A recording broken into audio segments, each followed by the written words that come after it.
Bonjour à tous. Nous allons vous proposer, comme chaque début de trimestre, les principaux enseignements que l'on peut extraire de notre méthode Digital Top-Down. Notre méthode consiste à évaluer l'attractivité des actions européennes au regard de 4 piliers d'analyse complémentaires. Le premier pilier porte sur le momentum économique de croissance en Europe. Ce dernier poursuit son redressement initié il y a à peine un an. Toutefois, l'économie mondiale montre des signes d'essoufflement. La Chine déçoit et les risques de récession grimpent aux États-Unis. La bonne nouvelle est que cela est provoqué à dessein par des politiques monétaires très agressives afin de combattre l'inflation.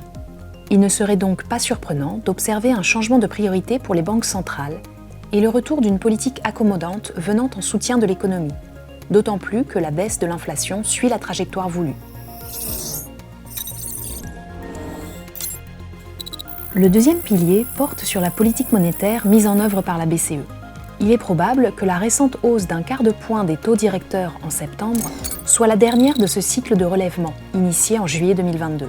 Toutefois, la Fed américaine a semé le doute en septembre en raison d'un discours très restrictif. Rappelons toutefois que la communication fait désormais partie intégrante de la politique monétaire, et il est peu probable que cela se matérialise par des actes et un nouveau cycle de hausse de taux. Le troisième pilier de notre analyse porte sur les valorisations. La prime de risque du marché action européen reste attractive en comparaison des standards historiques. Le Price-Earning Ratio de l'indice Stock Europe 600 atteint fin septembre 12,2, soit une décote de 13% par rapport à la moyenne depuis 2000. Un scénario macro moribond est déjà intégré dans les cours. Mentionnons enfin que le momentum de révision des bénéfices attendus reste orienté à la hausse depuis le printemps dernier, alors que se profilent les publications trimestrielles du troisième trimestre.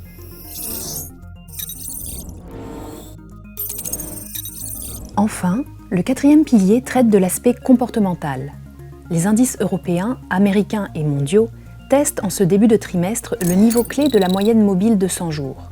Nul doute que ce test donnera le là pour le quatrième trimestre, qui est traditionnellement la meilleure période boursière de l'année. Le contexte actuel va laisser perplexes de nombreux investisseurs, d'autant plus qu'une succession de nouvelles négatives a dominé l'actualité de la fin du troisième trimestre. Hausse du pétrole, ton restrictif des banques centrales, économie chinoise en plein marasme. Toutefois, le momentum économique reste robuste selon les indicateurs propriétaires de Shine Capital.